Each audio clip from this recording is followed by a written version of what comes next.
हमारी जो जर्नी थी और पापा का स्ट्रगल था वो साथ ही चल रहा था। जब मैं 10th क्लास तक था तो वी वर ऑन टू वो चौल वगैरह जो रहता है वहीं पे थे हम। हमारे पास कुछ ऐसा फैसिलिटी नहीं थी कि गाड़ी है, घर है, सब कुछ है, तो वो चौल था, वो कॉमन बाथरूम सब ऐसा ही था। तो जब उनके साथ साथ हमारा भी ग्रोथ हुआ, ठीक है, तो उनकी जर्नी हमारे लिए बहुत इंस्पायरिंग। मेरे लिए तो स्टार्टिंग से मेरे पापा ही हीरो है और रहेंगे। उनकी जर्नी में हमारे लिए बहुत inspiring. A nation's economic strength and prosperity is often built on the shoulders of entrepreneurs जिन्होंने बड़ा सपना देखा। एक इंडिया के बारे में सोचिए जिसमें शायद रतन टाटा जी ना हो। भारत आईटी स्पेस में कहाँ होता अगर अजीम प्रेम जी शायद सपना नहीं देखे होते। वैसे ही एंटरप्रेन्योर्स का एक कॉमन प्रेम ज़रूर होता है और वो है देश प्रेम। ऐसे ही एक एंटरप्रेन्योर के बारे में आज बताता हूँ जो सिर्फ खुद ही एंटरप्रेन्योर नहीं है बल्कि दूसरों को भी एंटरप्रेन्योर बनना सिखाते हैं और बनाते भी हैं। हाउ डज फंडिंग वर्क, कैसे इन्वेस्टमेंट आता है, एक नॉर्मल बिजनेस को कैसे एक दूसरे लेवल तक लिया जा सकता है, और एक शार्क कैसे बनते हैं जो आज के टर्म पे काफ़ी पॉपुलर सा टर्म है। इसके बारे में और बहुत कुछ हम लोग बात करेंगे आज सुजीत झा जी के साथ। तो हेलो सुजीत जी। हाय। पहला हमारा फर्स्ट एवर पॉडकास्ट है वेंट का and I am very happy आप हमारे साथ हो। तो कैजुअल कन्वर्सेशन ऑफ कोर्स एकदम। सो सबसे पहले मुझे आपसे जानना है about the birth of legal सलाह, जो आपका एक पर्सन का जो दूसरा आइडेंटिटी होता है। नाम के अलावा सुजीत झा आपको बोलते हैं सब, लेकिन लीगल सलाह is another name for you definitely. तो इसके बर्थ के बारे में बोलिए थोड़ा सा। सबसे पहले तो बहुत बहुत धन्यवाद। Yes sir. आपने मुझे अपने शो में बुलाया और मुझे ये अपॉर्चुनिटी दी कि मैं अपना जर्नी शेयर कर सकूं और आपके ऑडियंस तक मेरी जर्नी पहुंच सकूं और होपफुली कुछ वैल्यू ऐड कर सकूं उनकी एंटरप्रेन्योरशिप की जर्नी में, बिजनेस की जर्नी में। तो लीगल सलाह की जर्नी और मेरी जर्नी जो एंटरप्रेन्योरशिप की थी वो साथ में ही स्टार्ट हुई थी। और हम लोग फर्स्ट जनरेशन एंटरप्रेन्योर्स हैं। मैं और मेरे ब्रदर हमने अपनी जर्नी स्टार्ट की थी क्योंकि जो हमारा बैकग्राउंड है वो लॉ बैकग्राउंड ही है। मेरे फादर क्रिमिनल लॉयर हैं। तो हमने बहुत जाने माने क्रिमिनल लॉयर हैं डेफिनेटली। हाँ, और तो हमने भी उसी जोन में अपना करियर आजमाने के लिए हमने स्टार्ट किया था। हमने पढ़ाई की, LLB की, और मेरे ब्रदर भी LLB की पढ़ाई की, और फिर हमने लीगल सलाह का फाउंडेशन डाला। तो बहुत कुछ सीखा। कुछ जब आपका बिजनेस बैकग्राउंड ना हो तो आपको कुछ पता नहीं होता है कि अपनी बिजनेस को कैसे स्टार्ट करना है, फर्स्ट स्टेप क्या होता है। और घर में जब कोई गाइड करने वाला ना हो, बाहर तो आप गाइडेंस लेने भी जाओगे तो आपको तो आप चूँकि उस जोन में नहीं है तो आपको जो पढ़ाया जाएगा, जो बोला जाएगा, आपको लगेगा करेक्ट ही बोल रहा है। राइट। तो काफ़ी हर्डल्स फेस करना पड़ा हमें। जब हमने पहला अपना वेंचर स्टार्ट किया, करीब 2-3 साल काफ़ी ही स्ट्रगल रहा और काफ़ी मुश्किल भरी जर्नी रही। बट हाँ, आपको जो पसंद है और अब जब आप वो करते हो तो आप वो जर्नी को एंजॉय करते हो। डेफिनेटली। और ट्रबल तो आता है, फिर उसको ओवरकम करके, मेरी जर्नी हो या आपकी जर्नी हो, तो वो ट्रबल को ओवरकम करके ही आप कुछ बिल्ड कर सकते हैं। Definitely. So trouble like you said कि बाहर जो कि फ्री का ज्ञान जो हमें मिलता है वो अक्सर कभी काम में आता है, कभी काम में नहीं आता है। बट घर वाला स्ट्रगल कैसे आपने पूरा किया? आई एम श्योर जब आपने अपने फादर को बोला होगा कि मुझे कोर्ट नहीं जाना है प्रैक्टिस करने के लिए, तो इसका रिएक्शन और जवाब क्या आया था?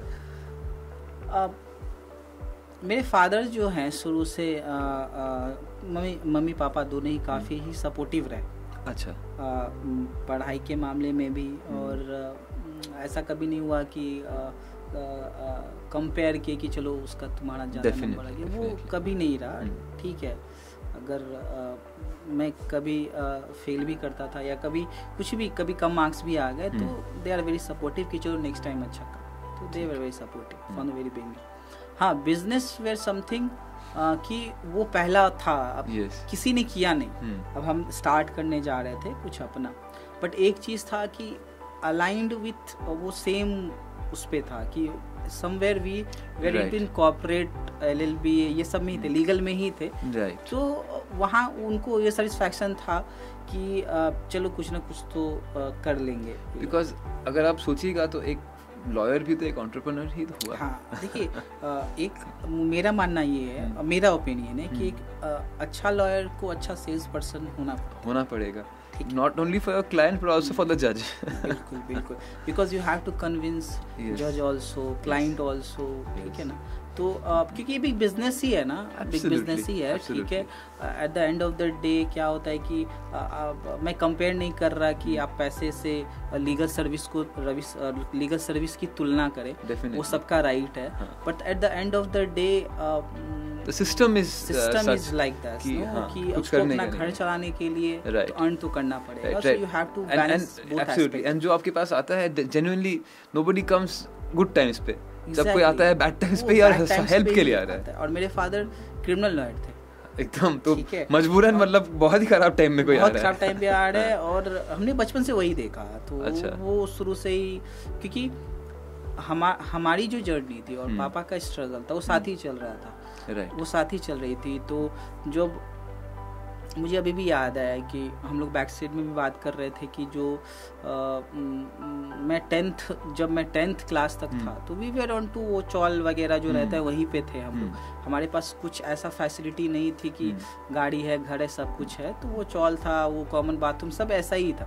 तो जब उनके साथ साथ हमारा भी ग्रोथ हुआ, ठीक है, तो उनकी जर्नी हमारे लिए बहुत इंस्पायरिंग है। मेरे लिए तो स्टार्टिंग से मेरे पापा ही हीरो है और रहेंगे। उनकी जर्नी में हमारे लिए बहुत इंस्पायरिंग थी। तो एक बिहार का लड़का आता है, LLB कंप्लीट करता है, शादी पहले से हो चुकी है, तो फैमिली की रिस्पॉन्सिबिलिटी रहती है, पूरी फैमिली, अब पहले तो जॉइंट फैमिली होता था, सबका रिस्पॉन्सिबिलिटी लेते हुए करता है और सब कुछ वापस अपना एक नाम स्टैब्लिश करता है नए शहर विदाउट एनी बैकिंग, कोई फाइनेंशियल सपोर्ट नहीं। तो मेरे लिए वो हमेशा से इंस्पिरेशन रहे। तो वही इंस्पायर्ड कि हमें कुछ अलग करना है, अपना करना है। तो यहीं से मैं मांगता था ये सुनूं आपसे, बिकॉज मेरा अगला सवाल इसी से लिंक्ड है कि आपके फादर का एंटरप्रेन्योरशिप जर्नी, आपका एंटरप्रेन्योरशिप जर्नी कम्प्लीटली अलग रहा है। उनका एक ट्रेडिशनल मॉडल रहा है, एक सर्विस, ऑल्दो आपका भी सर्विस बेस्ड काम रहा है, उनका भी सर्विस बेस्ड काम रहा है, बट उनका एक अलग अप्रोच रहा है of the traditional model, whereas आपका एक मॉडर्न मॉडल रहा है ऑफ स्केल करना, सेटअप करना, of in which the business is not dependent on exactly आपका खुद का सुजीत जी का सर्विस से रिलेटेड नहीं है, बट आपके फादर झा जी का सर्विस मतलब he is the face, that is the traditional way of working, but yours has been a completely different way of working, 21st century way of working. So my question, सवाल आपके लिए यही रहा कि for people watching this, जो लोग सोच रहे हैं कुछ करने का, कौन से इंडस्ट्री के लिए कौन सा रूट लेना चाहिए, उसके बाद मैं आपके जवाब जो होगा उसके बाद मैं अपना एक पर्सपेक्टिव रखूंगा इसके ऊपर, बट कौन सी इंडस्ट्री के लिए कौन सा रूट लेना चाहिए? जी, तो आपके पहले सवाल से स्टार्ट करते हैं, फिर मैं दूसरे सवाल को जरूर आंसर करता हूँ। जिस आपका पहला क्वेश्चन था लीगल सलाह का जर्नी, फिर इसको हम लोग लिंक करते हैं इस पे। तो हुआ क्या था कि जब हमने एज अ फर्म स्टार्ट किया था कि चलो एक लीगल कंपनी है जिसमें हम लोग, अब देखिए क्या कॉन्सेप्ट क्या है लीगल सलाह, क्यों स्टार्ट किया हमने। तो जब मैं इंटर्नशिप कर रहा था और सुभाष भी जो मेरे बदल इंटर्नशिप कर रहे थे, तो जो एक बिखरा हुआ था कि लॉयर का एडवाइस कहीं और दिया जा रहा है, CA की सर्विस के लिए कहीं और जाया जा रहा है, हर अलग अलग वे। तो हमने उस टाइम पे ये सोचा, मैं बात कर रहा हूँ आज से 9-10 साल पहले की, जहाँ पे मोबाइल इतना फ्रीक्वेंट नहीं था, इंटरनेट उतना इजीली अवेलेबल नहीं था। मुझे अभी भी याद है उस टाइम पे व्हाट्सएप का इवॉल्वमेंट हो रहा था, ठीक है, ये स्मार्टफोन के हो रहे थे उस टाइम पे। तो वो उस टाइम पे आप अगर याद करो, वो स्टार्टअप का बूम था उस टाइम पे ना, नए नए टेक कंपनीज आ रहे थे, जस्ट लाइक एनी अदर। वो इंटरनेट जब हम USA में एक इंटरनेट बूम आया था, तो वो क्या होता है इंडिया में भी वो आ गया था उस टाइम पे। तो उस टाइम पे एक अपॉर्चुनिटी थी कि हम लोग कुछ अपना बिल्ड कर सके। तो अब लीगल, चूँकि हमारा लीगल बैकग्राउंड था, बिजनेस का हमें बहुत नॉलेज नहीं था, तो हमारे पास बेस्ट ऑप्शन यही था कि मैं लीगल सर्विस में ही कुछ करूँ। व्हेन आई से लीगल, वो प्योर लीगल नहीं था, ये कॉर्पोरेट से अलाइन था, मतलब जो कॉर्पोरेट सर्विसेज होती है। फॉर एग्जांपल अगर किसी बिजनेस को स्टार्ट करना है, तो अगर आपको स्टार्ट करना है इंडिया के अंदर तो आपको डिफरेंट लाइसेंसेस की ज़रूरत होती है। पहली आपको डॉक्यूमेंटेशन की जरूरत पड़ेगी, आप एम्प्लॉय हायर कर रहे हो, आप अगर एज अ पार्टनर स्टार्ट कर रहे हैं तो आपको पार्टनरशिप डीड की जरूरत पड़ेगी। तो ये ना अलग अलग सर्विस अलग अलग लोगों से लेनी पड़ती थी। तो हमने सोचा इसको क्लब करते हैं और एक जगह लेके आते हैं, ठीक है। अब इंटरनेट का कैसे रोल आया इसमें कि आप हमारी सर्विस को कहीं से भी इंडिया में इस्तेमाल कर सकते हैं, आपको बस रिक्वेस्ट डालना था और आप हम तक पहुंच सकते। अभी तो हालांकि बहुत सारे आ गए, बट उस टाइम पे बहुत ही लिमिटेड ऑप्शंस थे लोगों के पास, ठीक। तो हमें उस टाइम पे देखो क्या होता है ना, मेरा मानना ये है किसी भी बिजनेस के लिए, स्टार्टअप्स के लिए जो स्टार्ट कर, टाइमिंग इज़ वेरी इंपॉर्टेंट, ठीक है। अगर टाइमिंग इज़ एवरीथिंग, राइट। अगर आप देखोगे अब Ola, Uber, this is the two companies which catch the perfect timing, which got the perfect timing, ठीक है। अब होता क्या है कि अभी आप देखो ब्लू स्मार्ट्स आ गए, ड्राइविंग आ गए, ठीक है, बहुत सारे आ गए। तो दे हैव मतलब कंपटीशन जो है बहुत हाई लेवल पे है उनके साथ, ठीक है। बट जिन्होंने पहले स्टार्ट किया, फर्स्ट मूवर एडवांटेज है, टाइमिंग को पकड़ा with right set of funding, तो वो जल्दी स्केल करते हैं और सस्टेन भी लंबा कर जाते हैं। तो ये था। तो इसी से आपका दूसरा क्वेश्चन लिंक है कि उस टाइम पे हमारे लिए मैंने पापा का जैसे जर्नी देखा लीगल सर्विस वो पूरा लिया करता, पर हमारे लिए वो बिल्कुल ही नया था, क्योंकि जैसे कि आपने बताया ना कि बिजनेस सेटअप हम लोग कर रहे थे। जब आप बिजनेस सेटअप करते हो आप तब आपको 5 एम्प्लॉय हायर करके उनको मैनेज करना होता है, बिजनेस चला। तो हमें कुछ नॉलेज था नहीं। अब होता क्या है कि जब आप बिजनेस स्टार्ट करते हो तो बना ही जाते हैं लोग थोड़े से बेवकूफ़। तो जब हमने स्टार्ट की तो वेबसाइट बनाना था। अब उन्होंने पढ़ाया कि आप वेबसाइट बना लो, एसईओ कर लो, आप दूसरे दिन से आपके पास इतने क्लाइंट आएंगे आप रख नहीं सकते हो। तो अब एसईओ क्या होता है तो पता नहीं था ये क्या होता है एसईओ। तो हमने लगा कि चलो इसका बात मानते हैं। उसने भी कुछ पैसे लिए, 20-30 हज़ार रुपया, वेबसाइट भी कंप्लीट नहीं की। तो आप देखो क्या होता है ना कि जब आप कुछ स्टार्ट कर रहे होते हो तो ऐसे ऐसे लोग मिलते हैं जो आपको कुछ सिखा जाते हैं। उससे अब मेरे लिए सबसे इम्पोर्टेंट था कि हमारे लिए सबसे इम्पोर्टेंट था रदर कि हम सेल्फ टॉट अपने आप को कैसे कर सकें। अभी एसईओ क्या होता है, गूगल एड्स क्या होता है, कैसे वर्कआउट करता है वेबसाइट्स, लीड्स कैसे आता है, ये बहुत ही मुश्किल काम था। अब मैंने 5 साल पढ़ाई की, ठीक है, LLB की। अभी क्या था कि इनफैक्ट मेरा जुडिशरी भी हो गया था, तो मुझे नहीं करना था, जॉब नहीं करना था। स्टार्टिंग से हमें ये था कि हमें अपना कुछ बिल्ड करना है, ठीक है। और यही स्टार्टिंग से था कि बिल्ड करेंगे, जॉब नहीं करना। मैंने इंटर्नशिप में वो ठान लिया था कि जॉब तो नहीं करना है, ठीक है। तो जब ये स्टार्ट किया, अब मेरे लिए कॉल करके सेल्स करना was the most difficult part. अब देखिए तो क्या होता है ना कि सेल्स की जर्नी जब आप स्टार्ट करते हो कि मैं अगर आपके पास आया कि सर आप मुझे ये काम दो, रिजेक्शन जो मिलता है ना आपको, आपने कभी झेला नहीं, आपको 2 बात बोल के फ़ोन रख देगा, ठीक है। तो that was something was very difficult to come over. आपको वो झेलने की आदत ही नहीं है। हर एंटरप्रेन्योर के वो जर्नी में that is the first obstacle जो आता है, बहुत ही डिफिकल्ट पार्ट रहता है। तो बट लकीली जितना मैंने ऑनेस्टली स्पीकिंग मैंने 5 साल की पढ़ाई की जर्नी में नहीं सीखा, और वो मैं अपने बच्चे को भी सिखाता हूँ कि सी एडुकेशन इज़ डिफरेंट। वो जो आप पढ़ रहे हो, जो आप देख रहे हो, वो सिर्फ वहीं तक सीमित है, ठीक है। बट मैंने सेल्स की जर्नी में जो सीखा 2 साल, जो मैं आपसे कन्वर्सेशन कर पा रहा हूँ इतना कॉन्फिडेंटली, ठीक है, मैं बात कर रहा हूँ, क्यों कर पाता हूँ? क्योंकि मुझे प्रैक्टिकली नॉलेज है। I have this much confident कि I can answer everything of your question, जो भी आप आज। तो ये जो कॉन्फिडेंस आता है कहाँ से आता है? प्रैक्टिकली तो आएगा, वो कम्युनिकेशन स्किल्स कहाँ से आएगा? वो तो sales as a sales person I develop a lot definitely. तो ये बहुत सारी तो डिफिकल्टीज आई, फिर इस चीज़ को अलाइन करके हमें थोड़ा सा बिल्ड करने में दिक्कत तो ऑब्वियसली होता है, ठीक है, कुछ भी आप जब नया बिल्ड करते हो, बट होपफुली वो हो गया। डेफिनेटली। सो ये तो रहा आपकी जर्नी के बारे में, very interesting. I personally know your journey, वो तो मेरे लिए इंटरेस्टिंग है ही, बट आई एम हैप्पी कि हमने ये डॉक्यूमेंट कर पाया, मेरा बहुत मन था ये। बट मूविंग ऑन, तो 1 या 2 mistake, common mistakes that startups do कि जर्नी में too focused on sales, too focused on marketing, वो होता है। I have also been a part of a startup. आपके दिमाग में सिर्फ पूरा टाइम यही चल रहा है कि कैसे सेल्स बढ़ाएं, कैसे मार्केटिंग करें, कैसे सैलरी देना है, क्योंकि managing hundreds and thousands of things. But की मिस्टेक्स जो क्या होता है, जो टिपिकल मिस्टेक्स जो स्टार्टअप्स कर देते हैं, जो बाद में उन्हें जाके रिग्रेट होता है या दिक्कत होता है जिसके लिए, इन योर एक्सपीरियंस? अब तो काफ़ी टाइम हो चुका है, ठीक है, तो होपफुली मैं इसको आंसर करने का कोशिश कर सकूँ, क्योंकि क्या है ना कि मैं बताऊँ कि हर बिजनेस की अपनी अपनी इंडस्ट्री स्पेसिफिक होती है, ठीक है। मेरी इंडस्ट्री सर्विस है, ठीक है, तो मेरे रिक्वायरमेंट्स, मेरे कैश फ्लो, मेरे फिनेंशियल्स, मेरा अकाउंट्स, मेरा वे ऑफ सेल्स मेरी कंपनी का डिफरेंट होगा, बिकॉज मेरे कॉम्पिटिटर डिफरेंट हैं, ठीक है, और तो वो एनालाइज करना होता।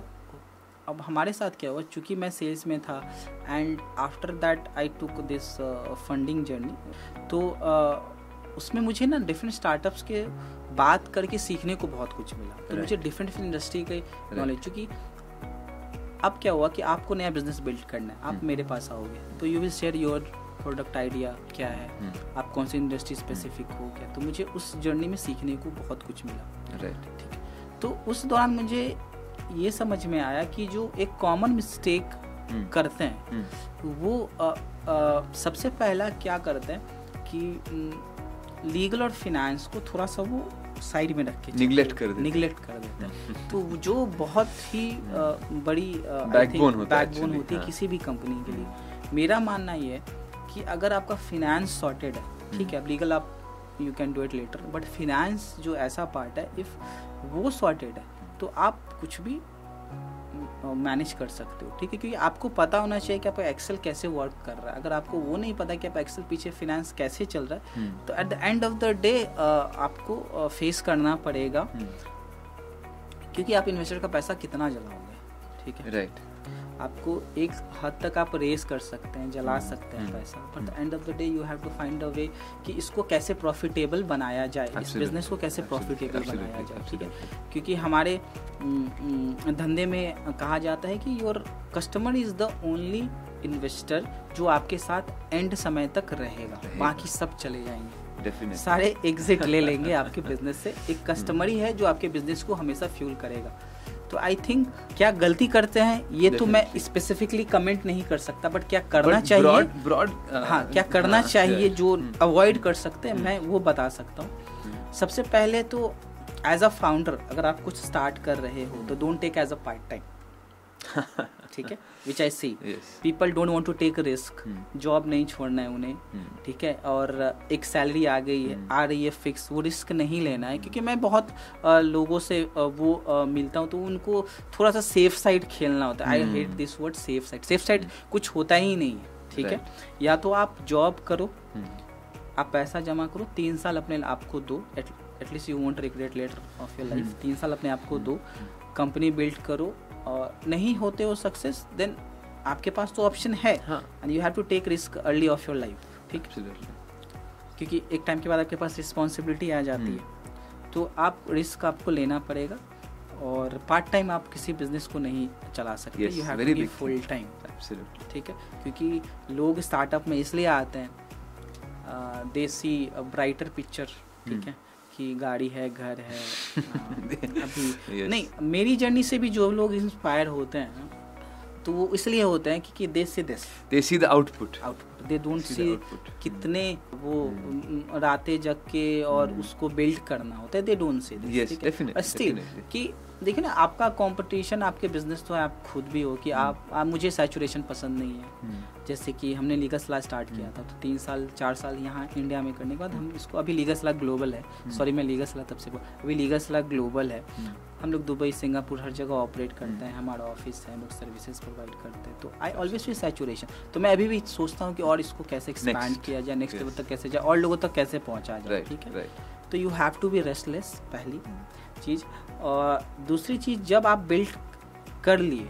एक स्टेज पे आ गए, वो वहाँ पे फिर वो रेस्ट नहीं है कि हाँ यहाँ तक आ गए तो अभी चलो ठीक है, चल रहा है business, you have to keep involve. देखो ना, अभी भी फ्लिपकार्ट के वो फाउंडर है, मेरा अगला सवाल वही होने वाला था कि हम लोग जो सुनते हैं कि बायजूस को इतना करोड़ का फंडिंग मिला, आपने बोला फ्लिपकार्ट, अभी वी हैड स्नैपडील, कितने सारे ब्रांड्स हैं जो दिमाग के हाँ ब्रांड था कि हाँ ये तो एक अच्छा ब्रांड था, आपका वो लावा मोबाइल्स, बट एक टाइम के बाद they just disappeared, they came with lot of funding, बहुत सारे। परफेक्ट एग्जांपल आपका नोकिया, डेफिनेटली नोकिया चली तब भी एक ट्रेडिशनल एक ग्राउंड अप एक बिल्ड कंपनी हो गया, but still Byju's is a very interesting thing that मेरे दिमाग पे आता है हमेशा। वो तो लिस्टिंग से पहले ही खत्म हो गई। यस, तो ये क्यों हुआ? ये why do you think this happened? मेरा or rather happens? हाँ, मेरा आंसर वही आपके लास्ट सेंटेंस में था कि they you can not sustain on invested money. Yes, ठीक है, आप अगर फीफा को स्पॉन्सर कर रहे हो 100-150 करोड़ के अंदर, तो आप क्या एक्सपेक्ट कर रहे हैं कि आप what I can assume since मैं कमेंट नहीं कर सकता फाउंडर के ऊपर, obviously they struggle a lot, they build something, then everybody has their own struggling and journey I cannot but what I feel ना कि as a common आप अगर देखो businesses startups क्यों चले जाते हैं मोस्टली, वो लोग बिल्ड करना स्टार्ट किए फंडिंग रेज। अब फंडिंग रेज करना ही उनका जर्नी बन जाता है rather than focusing on their product scale कैसे करना, पोर्टबिलिटी कैसे बनाना है।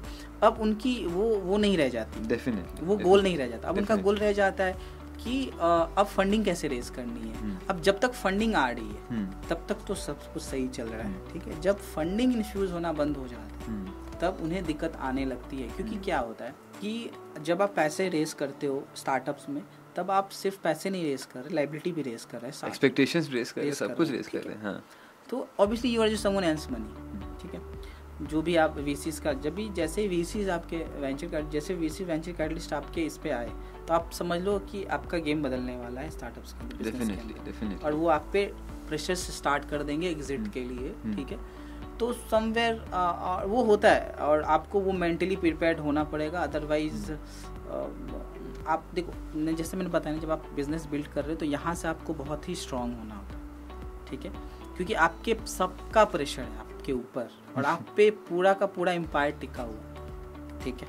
तो इसलिए investor satisfaction, customer satisfaction, employee satisfaction, ये सारी चीज़ों को रखते हुए ही बिजनेस बिल्ड होता है। अब डिसअपियर कैसे क्यों हो जाती है? एक तरफ हम देखते हैं जो कुछ स्टार्टअप्स हैं वो डिसअपियर हो गए, ठीक है। जैसे हाइक चले गया, क्रेड ने इतना ऐड किया, हाँ, हर जगह में क्रेड दिख रहा था। They are still burning money, ठीक है। अभी वो खोजेंगे, बट देखो क्या है ना, स्टार्टअप्स भी 2-3 तरीके के होते हैं। आई बिलीव कि जो आपके लाइफ में वैल्यू ऐड करके, ठीक है, चेंज कर रहे हैं, जैसे हमारा व्हाट्सएप हुआ, स्विगी जोमेटोज हैं, ठीक है, ओयो है, तो आपके लाइफ में इन्होंने चेंज लाया, ठीक है। आप मानो ना मानो तो उन्होंने काफ़ी लाया। आप अभी भी क्या, अब 3 बजे रात को अगर कुछ चाहिए तो ब्लिंकिट करो या स्विगी को इंस्टामार्ट करो, आपके पास पहुंच जाता है। तो they have added a value, but जो परसेंटेज ऑफ सक्सेस है इस तरीके के, वो करीब आई थिंक 0.9% भी नहीं होंगे। मैं यही बोलता हूँ जो IAS IPS के भी सक्सेस, उससे भी स्टार्टअप्स के सक्सेस कई ज़्यादा ही कम है। लोग बोलते, आप अगर देखो ना एंटरप्रेन्योरशिप का सक्सेस का जर्नी, मुझे लगता है 0.9% भी है, ठीक। तो इस पे क्या होता है ना, तो इसमें हमें ये फ़ायदा मिलता है। अब क्रेड क्या उन्होंने गैप देखा टेक के जरिए और क्रेडिट कार्ड, तो उन्होंने पैसा तो बर्न कर रहे हैं, but and the day value भी ऐड कर रहे हैं। तो आई थिंक वो सस्टेन कर जाते हैं, ठीक है। बट आप अगर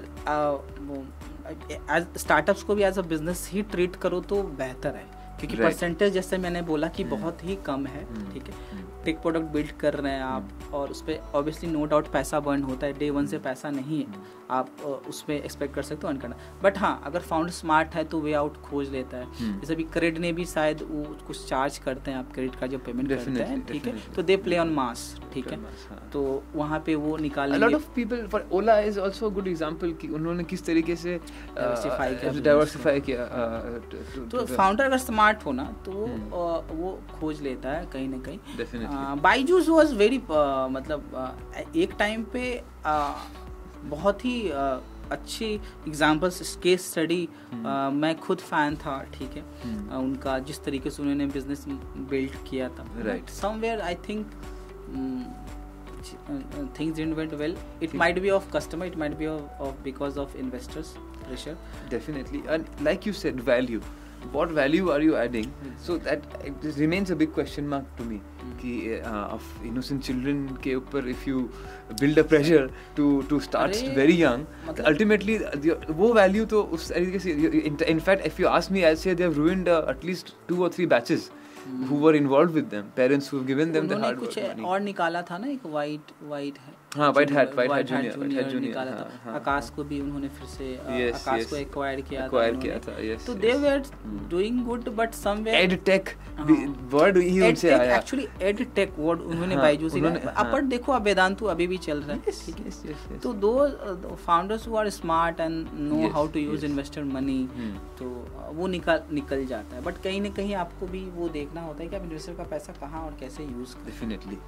उससे और मेरा नेक्स्ट सवाल जो आता है कि कैसे रेस करे। ये तो टेक्निकल अभी तक बात हो गया अबाउट स्टार्टअप, बट आम आदमी का जो सवाल होता है कि मेरे फादर को ले लीजिए कि ही में शार्क टैंक देख रहे हैं शायद वो, लेकिन कैसे रेस करना होता है पैसा कोई एक स्टार्टअप के लिए कि जस्ट कॉलेज पास आउट किए, हमने शुरू किया एक काम, इट कैन बी एनीथिंग, शायद रिस्टबैंड बना रहे हैं, शायद वेबसाइट बना रहे हैं, या फिर इंटीरियर डेकोरेशन कर रहे हैं। तो कैसे, हाउ टू रेज मनी, क्यों मुझे कोई आके पैसा देगा, ये कैसा इकोसिस्टम कैसे होता है, कैसा चलता है ये चीज़ फॉर द एवरेज लेमैन, कि वो उन्हें तो समझ में नहीं आता है, मुझे भी नहीं पता फॉर दैट मैटर। ठीक है, अभी तक मैं एज अ फाउंडर बात कर रहा था, अब मैं एज अ इन्वेस्टर आपको बताता हूँ। Since I also run okay acquired which is a investment company, I help startup to raise money, ठीक है। उनको अगर कुछ गाइडेंस की जरूरत पड़ती है इंक्यूबेट भी करता हूँ मैं, ठीक है। पर्सनली एज अ इन्वेस्टर मैं क्या देखूंगा फाउंडर में, कई सारी चीज़ें देखता हूँ, ठीक है।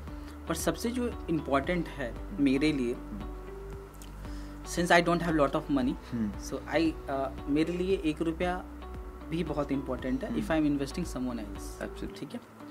तो मैं एक चीज़ सबसे पहले देखता हूँ, it might work it might not, कि फाउंडर क्या अपने लाइफ का 4 या 5 साल इस बिजनेस में लगाने के लिए रेडी है, पूरे का पूरा 24 घंटा देने के लिए रेडी है, पहली चीज़। दूसरी चीज़, whether he knows like what he is doing, कर क्या रहा है, वैल्यू ऐड क्या कर रहा है कि नहीं। हाँ। And third is very important as a investor, if I talk, whether he is capable of raising money और not. This 3 thing is very important for me as a investor, right, ठीक है। क्योंकि मैंने बोला मेरे लिए 1 रुपया भी बहुत इंपॉर्टेंट है, और जब मैं ओके क्वाड क्या एक प्लेटफॉर्म है जो दूसरे के पैसे भी इन्वेस्ट करवाती है, अब दूसरे के पैसे की लायबिलिटी और भी मेरे लिए बहुत ज़्यादा बड़ी है। तो इसलिए जब स्टार्टअप में कोई भी इन्वेस्टर पैसा इन्वेस्ट करता है, they expect return, right, that's why they invest. तो वो एज अ फाउंडर उनकी भी लायबिलिटी बनती है कि वो उनके पैसे को अपने पैसे जैसे ट्रीट करे, don't spend here and there, सही स्ट्रैटेजी में। एज अ लेमैन जो मेरा सवाल है कि वो इकोसिस्टम कैसे पैदा होता है, कि I have also founded a company, but I've never understood ki how do I approach somebody who can be a founder, how is this ecosystem, because since you have had this journey, आपने ये journey रहा है, आपने race किया है, तो ये होता कैसे है, ये बहुत एक मिस्ट्री जैसा है कि अभी शार्क टैंक आया है, ठीक है, समझ में आता है लोगों को, but otherwise how does this happen, आपके क्या किसी के पास जादू का छड़ी है, कोई सेठ जी बैठे हैं ना, ये कैसे होता है, how does this work? I will tell you, बहुत ही सिंपल लैंग्वेज में I will try to explain how does this work. Shark Tank के ही एग्जांपल्स के जरिए मैं समझाता हूँ।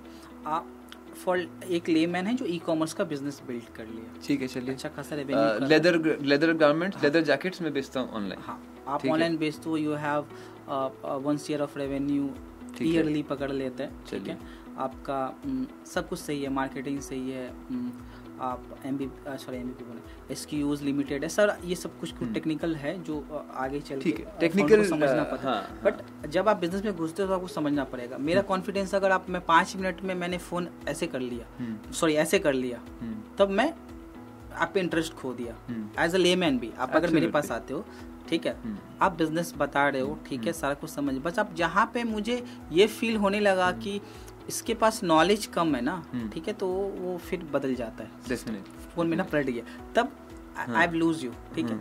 तो ये चीज़ एक फाउंडर एज अ लेमैन भी ये चीज़ नहीं करना है कि जब आप किसी इन्वेस्टर के पास जा रहे हो, ठीक है, आप पहुंच रहे हो, तो आप अपनी तैयारी के साथ जाओ। आपका सवाल ये है कि पहुंचे कैसे। देखिए, डिफरेंट तरीके हैं। पहली चीज़ ये है, तो आपको अच्छी नेटवर्किंग जो इवेंट्स होती है उसमें आपको जाना होगा। पहली चीज़, बहुत सारे वेबसाइट्स हैं जहाँ पे, देखिए, इन्वेस्टर्स भी पैसे लेके बैठे हुए हैं, उनको भी पैसा बनाना है, स्टार्टअप्स को देना है पैसा, और उनको उनको पैसा रखे इसलिए कि स्टार्टअप को दे और वो ग्रो करें। जब वो ग्रो करेंगे तो उनका पैसा ग्रो करेगा, ठीक है, तो पैसा उनको भी देना है। बट आपको अपने आप को प्रिपेयर करना होगा, ठीक है, पहुंचना होगा उन तक। बहुत सारे वेबसाइट्स हैं, फॉर एग्जांपल्स आप, एक तो मेरा एक खुद का ही है, ठीक है, इसके बाद आप पकड़ लो एंजल नेटवर्क होते हैं जहाँ एंजल इन्वेस्टर्स के आप डिफरेंट टाइप्स ऑफ इन्वेस्टर्स में बता देते हो कैसे क्या होता है, शायद ईजी होगा समझने में।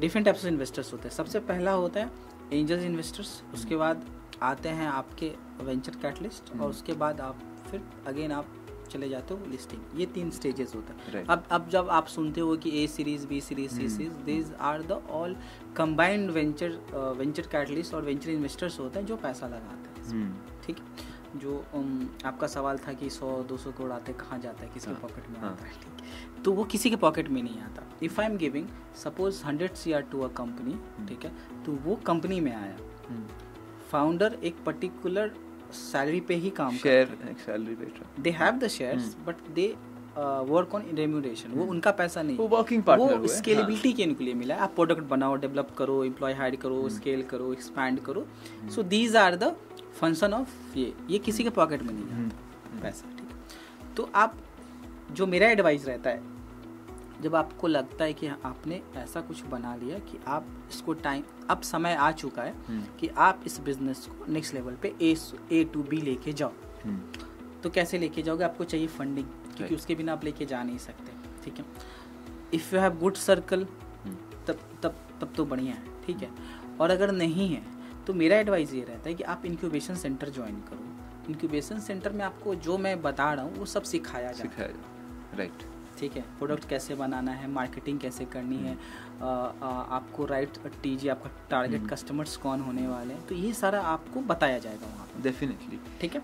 आपको आइडिया एटलीस्ट मिल गया, आप चलो ठीक है, वो लोग 2-4% लेते हैं स्टार्टिंग में, आपको क्लैरिटी मिल गई कि ये मेरा बिजनेस है, ऐसे बिल्ड करना है। एटलीस्ट आप ग्राउंड अप से आप स्ट्रांग, आप अगर फेल भी कर गए इनिशियली तो आपको पता है कि नेक्स्ट टाइम ये गलती नहीं करना। डेफिनेटली वहीं पे आपको फिर नेटवर्क्स भी दिया जाता है इन्वेस्टमेंट, जैसे कलकत्ता में ही IM वेंचर पार्क है, देहात को उन्होंने इंक्यूबेट किया था, which are doing really good, ठीक है, बिहार के स्टार्टअप। तो ये सारे हैं, आपको पहुंच, मेरे तक जो पहुंचते हैं तो कहीं ना कहीं से या तो लिंक्डइन से पहुंचते हैं, या तो मेरा नेटवर्क निकालते हैं, जो कहते हैं ना कि your network is your net worth, बिल्कुल। सो वही आपको पहुंचना पड़ेगा, आपको हंट करना पड़ेगा, 24 घंटे लगे रहना पड़ेगा आपको, जैसे कि बिजनेस बिल्ड कर रहे साथ में, साथ साथ आपको इस तरीके से भी हंगर रहने से आप ठीक पहुंच जाओगे, डेफिनेटली। जैसे मेरे ही एक स्टार्टअप मैंने इन्वेस्ट किया था, तो वो बिहार का ही था, फ्रेशर। मैंने बहुत ज़्यादा इन्वेस्ट नहीं किया था, बट आई ट्रस्ट फाउंडर। तो वो लड़का 2 साल में करीब, अभी फ़िलहाल के लिए इस साल 2.5 या 3 CR का वो क्लोज, मतलब रेवेन्यू पे आ गया, 0 से स्टार्ट किया था उसने। तो ऐसी हंगर, ठीक है, एब्सोल्युटली। तो उसने पहुंचा मेरे तक, नेटवर्क, तो आपको पहुंचना पड़ेगा। डिफरेंट वेबसाइट्स हैं, लिंक्डइन है, आज के डेट में, हमारे टाइम पे तो बहुत उतना एक्टिव नहीं थे इन्वेस्टर, आज के टाइम पे बहुत आपको मिल जाएंगे नेटवर्क कहीं ना कहीं से। तो एंजल इन्वेस्टर्स आपके सर्कल के हो सकते हैं, आप हो सकते हैं, मैं हो सकता हूँ, उनके फैमिली मेम्बर्स होते हैं, पापा मम्मी, कोई भी हो सकता है, डेफिनेटली एंजल इन्वेस्टर कोई भी हो सकता है। एंड जो हम लोग जो शार्क टैंक पे देखते हैं कि बड़ा सा चेक मिल गया कि हाँ आई विल इन्वेस्ट, इतने इक्विटी के लिए मैं 20 करोड़ इन्वेस्ट करूंगा, मैं 100 करोड़ इन्वेस्ट करूंगा, तो आपने जवाब दिया कि वो कुछ तो बोरा में पैसा भर के नहीं लाते, वो कंपनी पे इन्वेस्ट करते हैं, आइडिया पे इन्वेस्ट करते हैं, because you need that funding to scale, to experiment, to for different things. देखो शार्क टैंक, पहले हमें ये समझना होगा कि how does this funding work. तो एक अच्छा खासा बिजनेस है, रेवेन्यू कर रहा है, शार्क टैंक पे आया, वो उनके प्रोसेस के थ्रू 3-4 इन्वेस्टर्स बैठे हुए, आपको ये फील होता है कि ऑन स्पॉट वो फंडिंग कर रहा, नहीं, ऐसा बिल्कुल नहीं है, क्योंकि जो बैक टीम में, जो आपके पास वो स्टार्टअप लेके आई है, सो जो लेके आई है, दे आर फंडिंग एक्सपर्ट, उनको पता है कि कौन से स्टार्टअप्स को टीवी पे लेके आना है। They have to balance 2 things, right, TRP and plus funding, right, sorry TRP plus startups जो पिच कर रहे हैं, सेलेब्रिटी जो पोटेंशियल है, ऐसा ना हो कि जो पिच कर रहे हैं वो स्टार्टअप ही अच्छे ना हो, TRP हो, तो फिर वो उनका टाइम बैलेंस आउट करके चलना होता है। तो ये बहुत इंपॉर्टेंट होता है। तो जब वो पिच कर रहे होते हैं अपने रेवेन्यू के साथ, ठीक है, तो उनका डेटा उनका पास पहले से ही रहता है, ठीक है, कि हाँ ये रेवेन्यू है, ये सारा कुछ कर वो पूछते हैं कि इनको आप बताओ, उनको पता है सारा कुछ, इनका डेटा क्या है। ऐसा हो नहीं सकता कि आधे घंटे में आपको कोई 2 करोड़ कमिट करके चल जाए, राइट, हैविंग योर वैल्यूएशन, ठीक है ना, क्योंकि उनको और भी स्टार्टअप्स को फंडिंग करने, तो they have capacity to invest, ठीक है। तो वो लोग पहले से डेटा लेके आपको लेके बैठे हुए स्टार्टअप, बैकएंड टीम के अंदर वो पूरा देता है डेटा कि हाँ ये स्टार्टअप है, आप सुनो। अब उनके ऊपर वो डिसाइड करना होता है फाउंडर, क्योंकि फाउंडर से वो पहली बार मिल रहा होता है, फाउंडर को जज करना उनके लिए बहुत इंपॉर्टेंट है, ठीक है।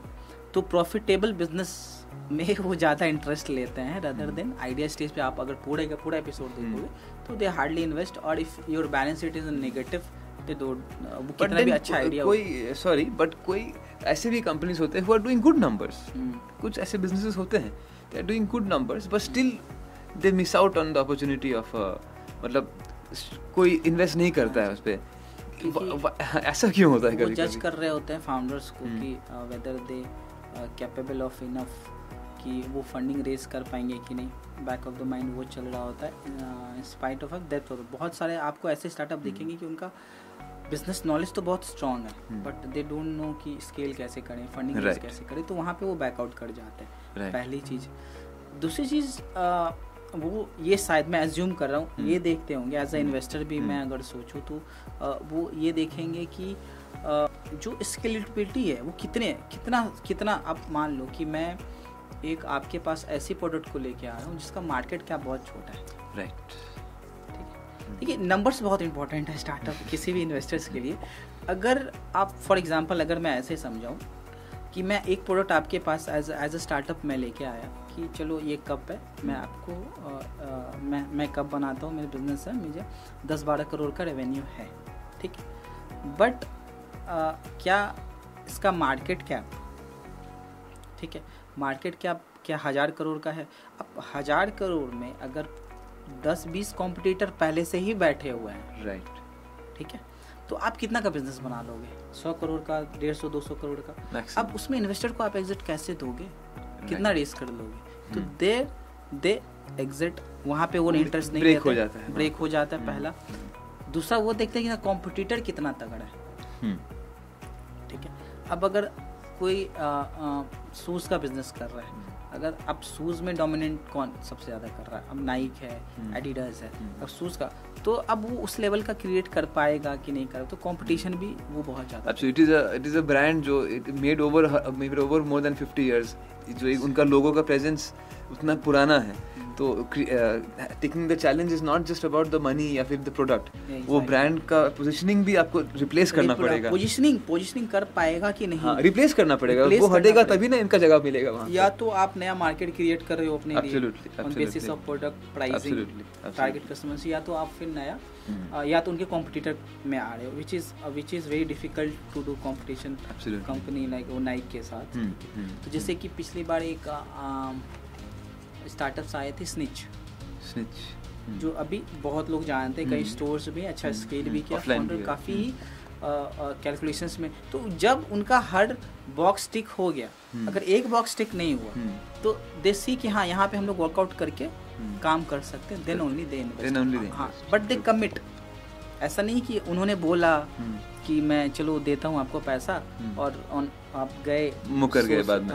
नहीं 100 से बाहर गए, आप पैसा लिए उठा के चलते नहीं, check just a dummy check, वो चेक उन्हें मिलता नहीं। After that their team again scrutinize करते हैं, yes, what you have said, whether this numbers is correct or not, right, then you get the funding. I'm sure लंबा but most of the startups comes for वो marketing का भी उनको मिल जाता है ना, अब मोमेंटली मार्केटिंग में टीवी में आ गया है, शार्क टैंक वो दिखने लगता है, ठप्पा लग जाता है, ठप्पा लग जाता है, तो उनको खासकर B2C वाले जो right startup, it's a huge boost for them, तो उनके लिए बहुत अच्छा, B2B के लिए ना भी हो क्योंकि उनको कुछ खास फर्क नहीं पड़ेगा, बट जो B2C वाले स्टार्टअप्स हैं उनको काफ़ी फर्क पड़ता है क्योंकि वो जाने चल जाते हैं, उनको फिर गूगल एड्स SEO इन सब में, तो एक एटलीस्ट एक शेल्फ एक लाइफ मिल जाता है उनको, एक काफ़ी फंडिंग के साथ साथ लाइफ ही मिल गई, नहीं भी मिली तो मार्केटिंग मिल गई, तो डेफिनेटली कितने लोग जानते थे बाकाबू की शूज़, बोलिए, मैं वही बोलने वाला था, हम तो नहीं जा देते ना, अभी देखो कितना अच्छा कर रहा है, in spite of they didn't get the funding. They didn't get the funding. they didn't get the funding,